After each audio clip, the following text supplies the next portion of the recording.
찬미예수님 마르코복음 10번째 시간 함께 하도록 하겠습니다. 성부와 성자와 성령의 이름으로 아멘.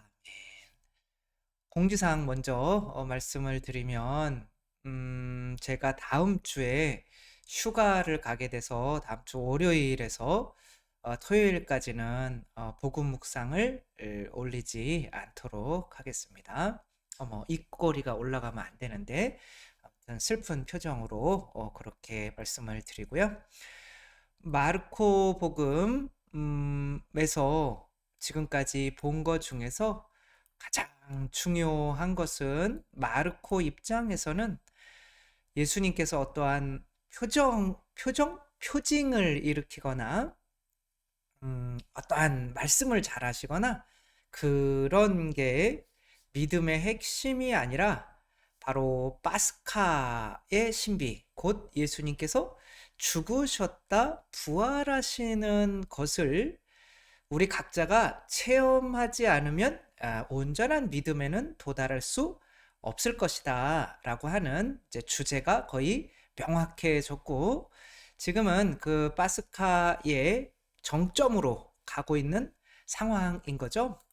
지난번에 그 예수님께서 돌아가셔야 되는 것을 예수님이 3번을 미리 말씀을 하시죠. 근데 그 말씀을 하시는 것에 이제 그 중간중간에 나와 있는 이야기들은 바로 이제 목숨을 바쳐서 순교해야 되고, 그 다음에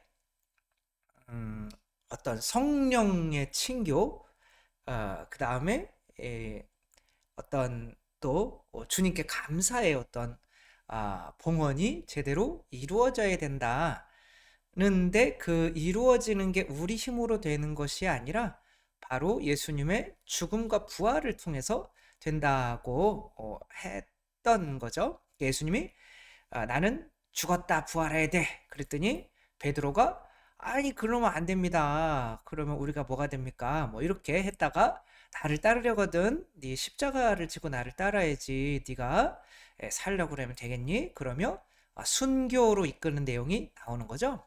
그 다음에 두 번째는 또 예수님께서 죽으셨다 부활하셔야 된다고 하는데 제자들은 네가 높냐 내가 높냐로 서로 교만해져서 친교가 깨지고 있었죠. 그러면서 예수님께서는 어린이처럼 겸손해지지 않으면 이 친교라고 하는 것이 이루어지지 않는다. 그럼으로써 성령님을 통해서 성령님이 오시면, 성령님은 예수님의 죽음으로 오시는 거죠. 예수님의 옆구리에서 나온 피와 물이 성령님인데, 그 성령님을 받으면 부모님이 나를 사랑하셨다는 것을 알면 내가 별 존재가 아니었는데도 왜 이렇게 교만했지? 겸손해지면 이제 친교가 이루어지는 거죠. 산이 위로 올라갈수록 뾰족뾰족하잖아요. 교만해질수록 산 꼭대기로 올라가는 거죠. 그러면은 어떻게 되는 거예요? 다른 사람들이랑 멀어질 수밖에 없죠. 겸손한 사람끼리 좋은 친교가 이루어질 수 있는 거죠. 어디에서? 계곡에서. 고기 구워 먹고 가재 잡고 그런 건 아니겠지만. 세 번째는 또 죽었다 부활해야 된다 그랬더니 어떤 내용이 나오냐면 이제 이스라엘의 어떤 전례가 온전하지 못한, 그래서 무화과 나무를 저주하시는 이야기가 나오고, 예수님께서 성전을 이렇게 해서 장사하는 사람들을 몰아내시죠. 그러니까 인간의 욕심에 의해서 하느님께 선악과가 11조가 온전히 받쳐지고 있지 않는 이런 상황, 그런 전례는, 하느님께 감사가 나오지 않는 전례는 하느님께서 그래 너 나한테 많이 줬니? 난 너한테 다 줬다.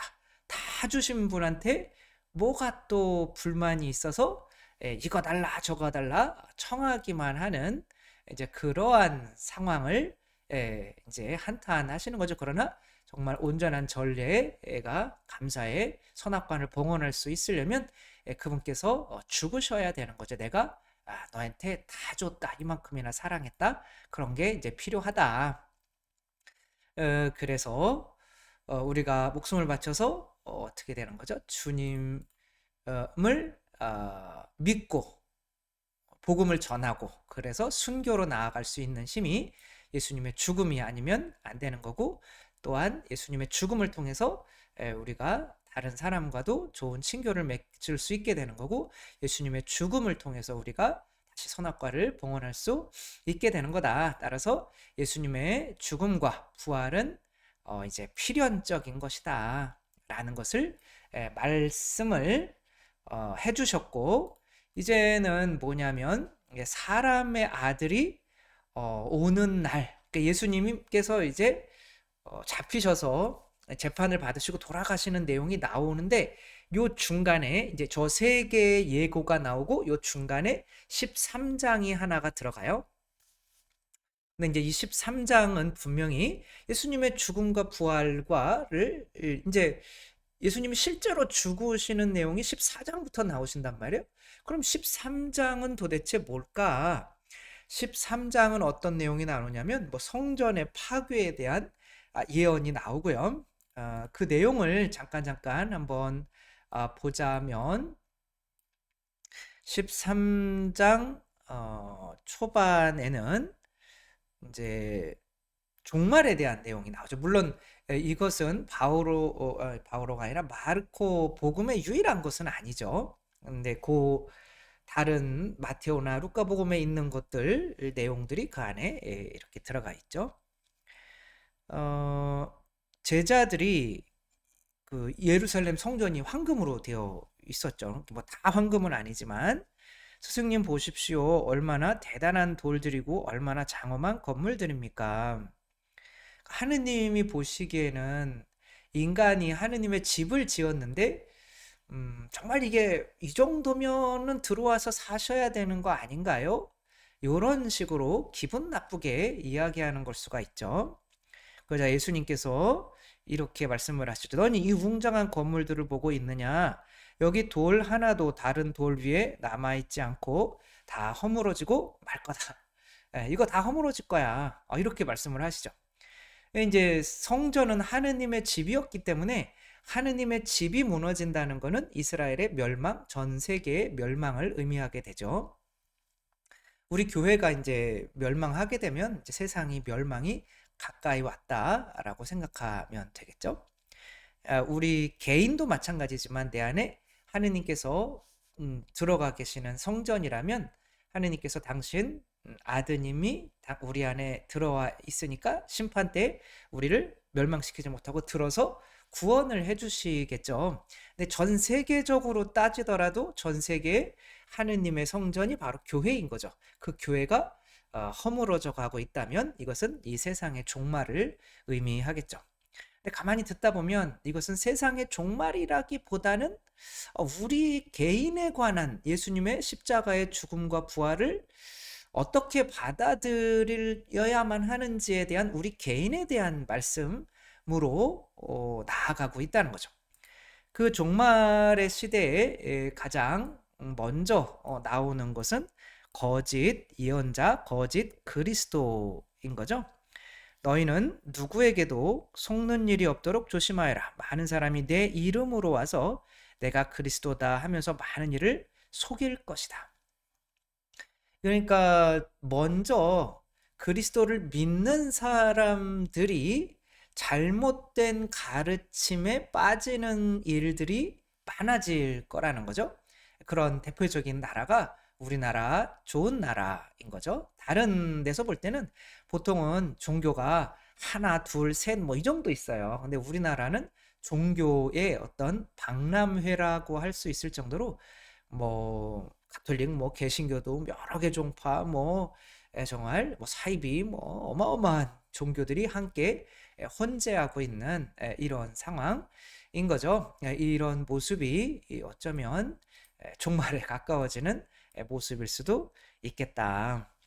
그러나 또 모든 민족 그렇게 되면 서로 싸우게 된다는 거죠. 종교가 이제 여러 개가 되고 같이 그리스도를 믿는 사람들도 여러 개 분파로 나뉜다는 거는 이미 진리가 오염이 되고 있다는 이제 그런 거죠.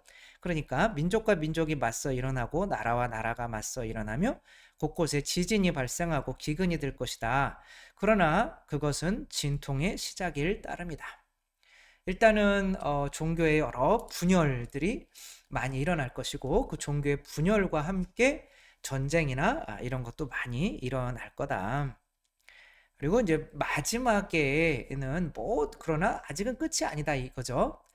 모든 민족에게까지 복음이 전파되지 않으면은 아, 마지막이 오지 않는다. 먼저 복음이 모든 민족들에게 선포되어야 한다. 그러나 끌려가서 말을 할 때 무슨 말을 해야 될지 생각하지 마라. 하느님께서 알아서 성령으로 알려주실 것이다. 진짜 믿는 사람들은 어떤 성령의 진리를 가지고 있지만 잘못된 어떤 신앙들이 많이 들어올 거라고 하는 거죠. 이건 다른 데서도 다 비슷하게 나오고 있어요.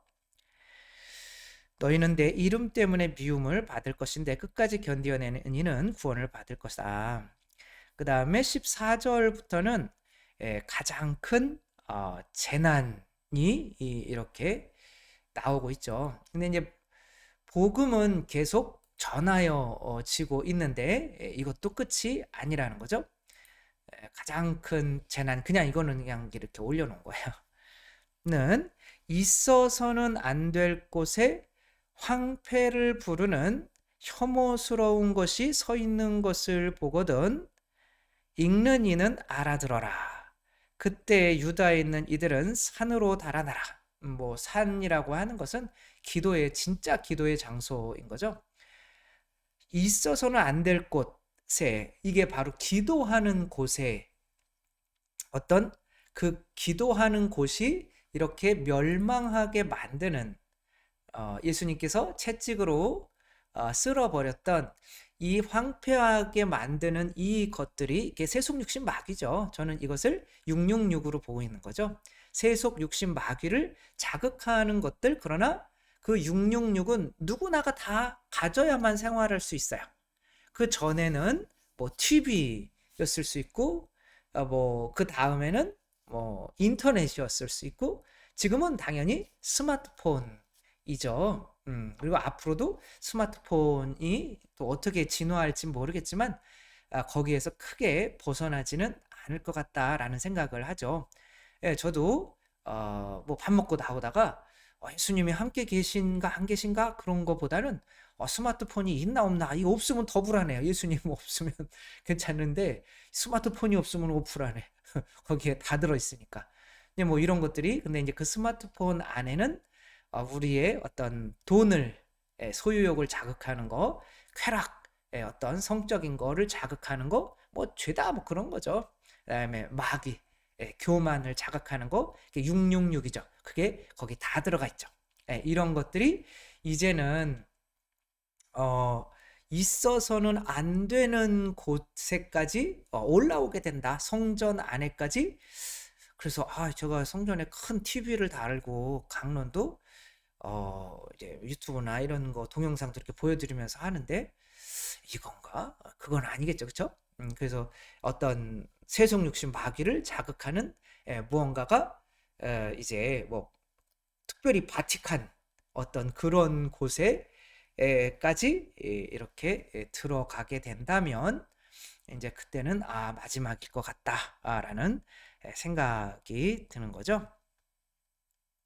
그때면 이제 신앙이 유다인들에게, 물론 지금 이제 유다, 이스라엘 그 안에 사는 그 사람들이야 많이 안 믿지만 밖에, 그 이스라엘 밖에 훨씬 많이 살거든요. 유다인들이, 이스라엘 사람들이. 근데 그 사람 유대인들은 이미 그리스도교를 거의 많이 믿고 있어요.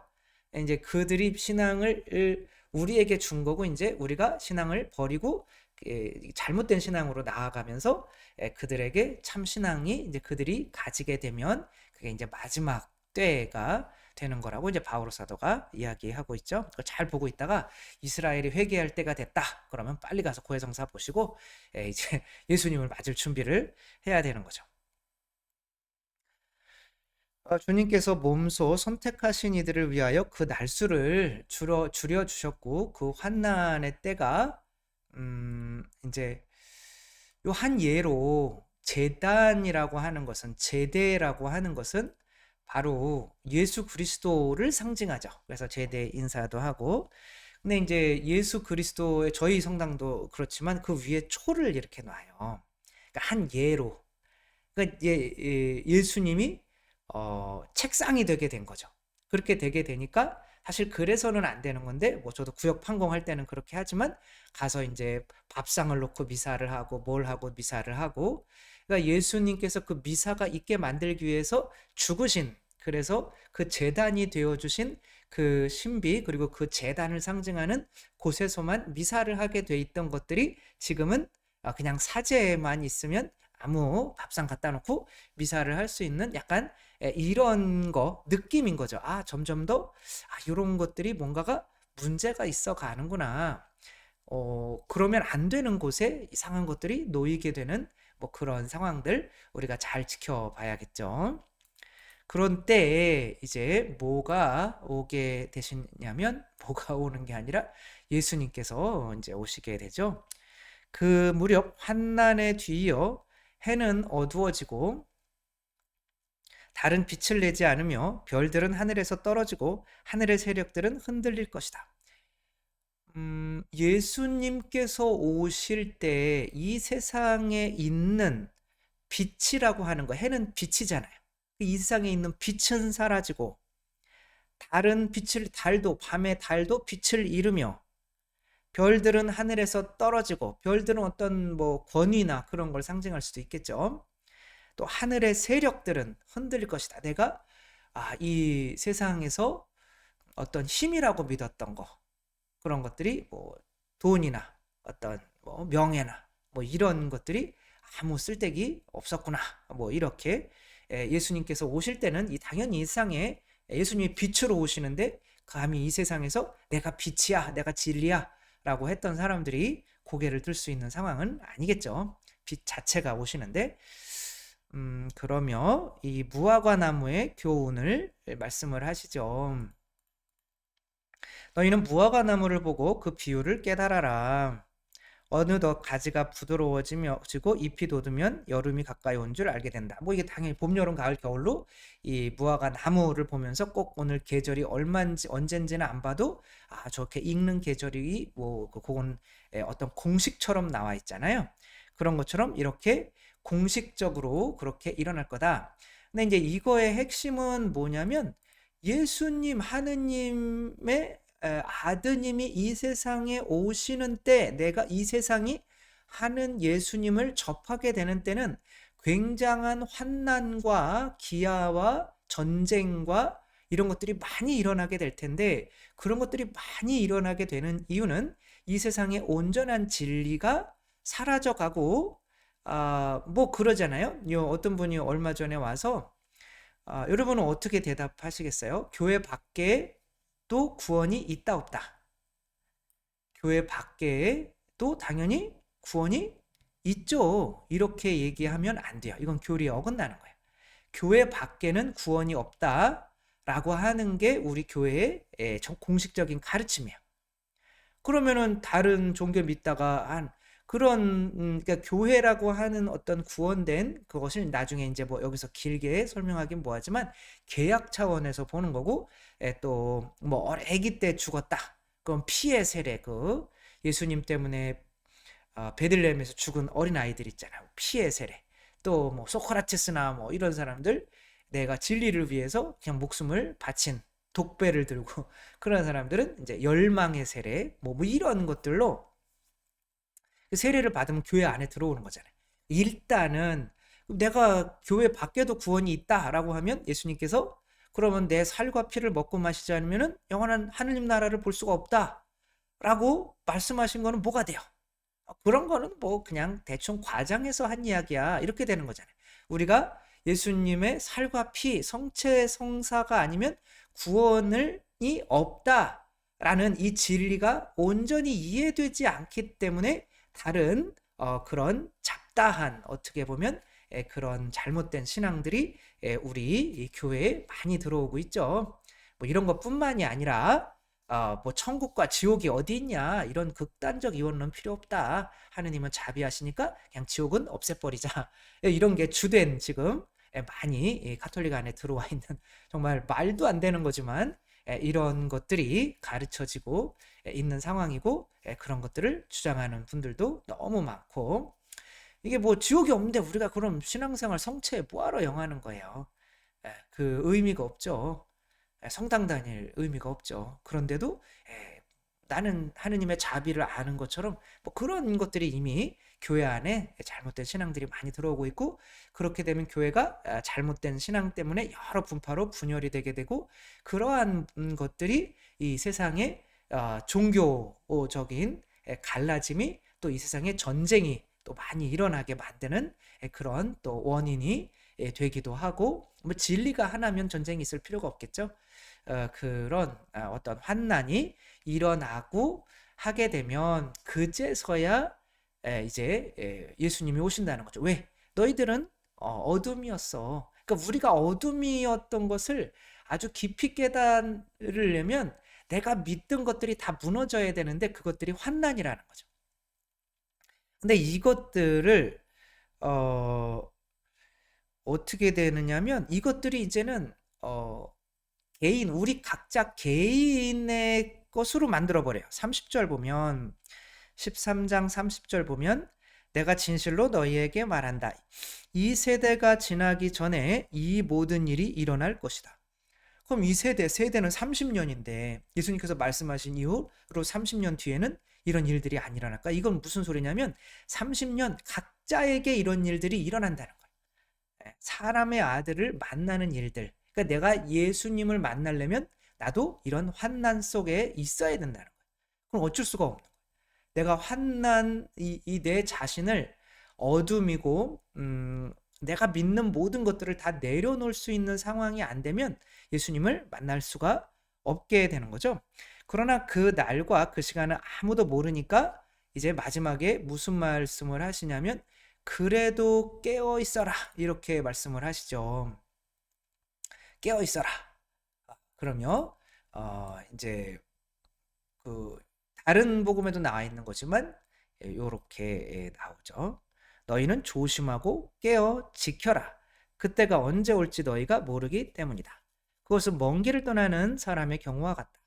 그는 집을 떠나면서 종들에게 권한을 주어 각자에게 할 일을 맡기고 문지기에 깨어 있으라고 분부한다. 그리고 마지막에 내가 너희에게 하는 이 말은 모든 사람에게 하는 말이다. 깨어 있어라. 예수님을 만나는 게, 믿음이 생기기 위해서는 예수님을 만나야 되는데, 그 예수님을 만나기 위해서는 우리가 어떻게 해야 되냐는 건데, 각자가 그러면 이 과정을 거쳐야 된다는 거죠. 일단은 성전이 허물어져야 돼. 내가 하느님께 뭔가를 해드리고 있다는. 한 예를 들면, 그 인천에 사시던 할머니께서 오셔서 말씀을 해주신 거죠. 의사, 어떤 병원장 아내로서 이제 돈도 많고 뭐 이렇게 살아가고 있었을 때 하느님을 믿었지만, 그러니까 뭐랄까, 내가 믿는 거는 진짜 하느님이 아니라 어떤 명예나 재산이나 이런 것들이었죠.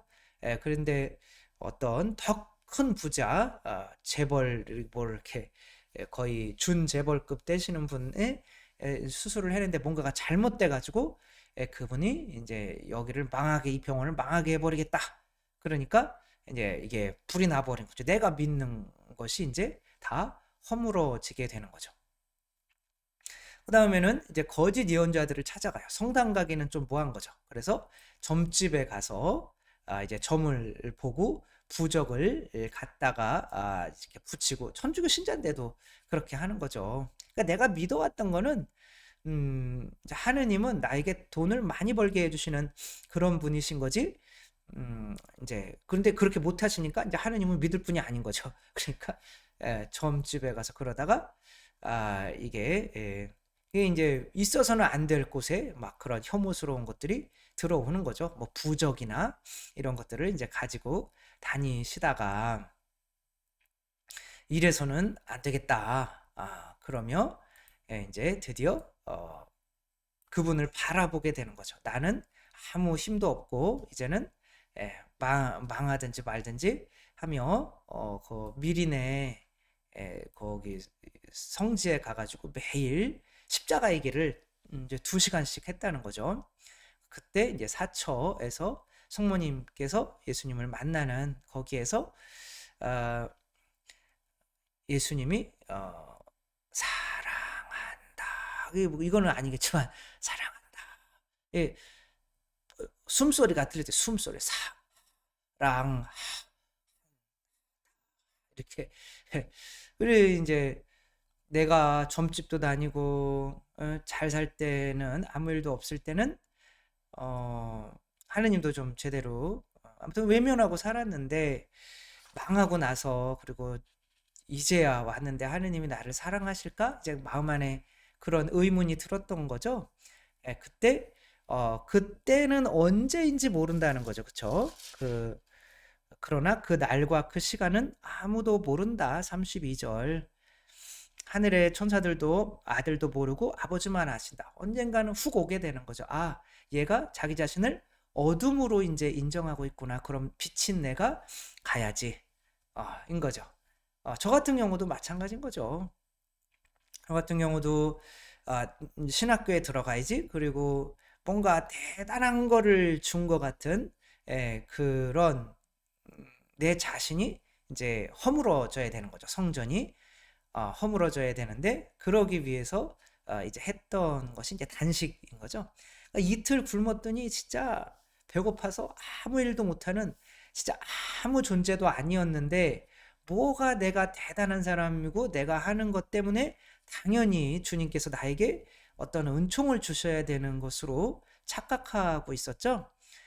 그때 이제 내가 다 허물어진 거죠. 이제 내가 옳고 뭔가를 주님께 드릴 수 있고 그게 잘못된 생각이 들어온 거죠. 그것도 이제 잘못된 가르침이 내가 이만큼 주면 이만큼 근데 이제 하느님을 이제 소로 생각하고 있었던 거죠. 내가 이만큼 염을 주면 밭 깔아 주세요. 이제 그렇게 잘못된 그런 것에 사로잡혀 있고 그러나 내가 아무것도 아니라는 것을 느낄 때 내가 어둠이구나라고 느낄 때 그분은 빛으로서 이제 비로소 나를 만나주러 오시는 거죠. 그래 너 나한테 많이 줬니? 근데 난 너한테 다 줬는데 이렇게 빛으로 오시고 만나주는 거죠. 그렇게 내가 근데 그분이 다 준다라고 할 때 그것은 그분의 죽음이에요. 그러니까 그분의 죽음을 맞아들일 수 있는 나의 자세는 나의 죽음인 거죠. 그러니까 내가 완전히 죽지 않으면 환난 가운데 있지 않으면 내 자신을 완전히 그 이후로는 단식을 뭐 그만큼 오래 해본 적도 없고 내 자신을 그만큼 죽이려고 노력해 본 적도 없으니까 당연히 그분이 나한테 나타나실 리가 없는 거죠. 그걸 알면서도 다시 그렇게 하는 게 겁나는 거예요. 내가 죽는 게. 그러면은 그분을 다시 못 만나는 거죠. 진짜 절실하게 그분이 필요할 때에 단식하면서 그분만이 나의 빛이시고 그분만이 나의 구원이시고 그분만이 진리이시고 나는 틀렸으니까 나는 오류고 라는 것을 진짜 절실히 고백하면서 그래도 깨어서 하느님을 기다리고 있을 때 그분이 나타나 주시는 거죠. 그 자매님도 사랑한다 라는 말씀을 듣구나 거기서 그냥 엎어져 가지고 몇 시간을 울고 이제는 뭐 병원이 망하든지 말든지 그러며 먼저 성당으로 가서 화장실 청소부터 뭐 대단한 어떤 사모님처럼 있다가 화장실 청소 너무 좋은 거예요.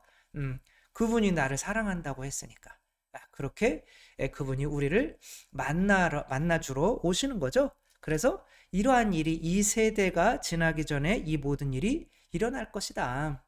그리고 이런 어떤 일들은 부활이죠. 그렇죠? 예수님께서 이제 마지막에 죽음과 부활로서 우리에게 보여 주시게 되는 거죠. 그 예수님의 순환과 죽음과 부활로 우리에게 어떤 은총을 그 믿음의 은총이죠. 그것을 주시게 되는데 그것을 받게 되면 내가 이제는 그분을 사랑하게 되고 그분을 위해서 죽을 수 있게 되고 순교할 수 있게 되고 그리고 이웃들과 겸손해져서 친교를 잘 이룰 수 있게 되고 그 다음에 또 하느님께 또 나의 합당한 감사를 또 드릴 수 있는 존재가 되는데 그분을 이제 만나려면 그분도 그런 은총을 죽으셔서 죽음으로 우리에게 주시는 거기 때문에 우리도 그 은총을 받으려면 우리도 성전이 허물어지는 그 죽음을 통해서 환난을 통해서 내 자신이 아무것도 아니라고 여기게 됐을 때 전부이신 그분, 내 자신이 어둠이라고 여기게 됐을 때 빛이신 그분, 내 자신이 오류라고 느꼈을 때 진리이신 그분을 이제는 맞아들일 수 있게 된다. 그러면 이제 진짜 예수님의 죽음과 부활의 이야기를 이렇게 하는 거죠.